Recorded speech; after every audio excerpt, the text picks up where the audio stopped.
یه زدیانده خوب برای النصر. عبدالرحمن غریب، خود غریب میزنه ضربه رو عالی میگیره اونجا. رویاراکی میتونست پاس هم بده.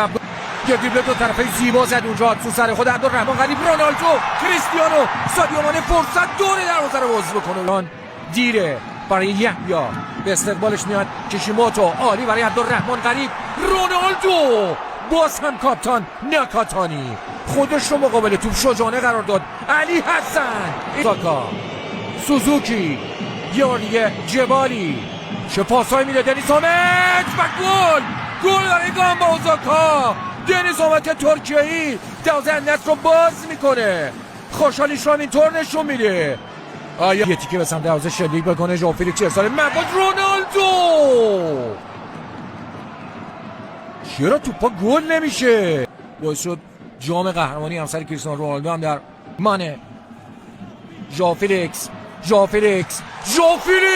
این بار به نظرم تیرک عمودی. این بار تیرک عمودی ناجی آراکی و سادیو در عرض. عبدالله حمدان موقعیت برای گل تساوی. ژائو فلیکس توسط پایان و قهرمانی گامبا اوزاکای ژاپن در لیگ قهرمانان سطح 2 آسیا.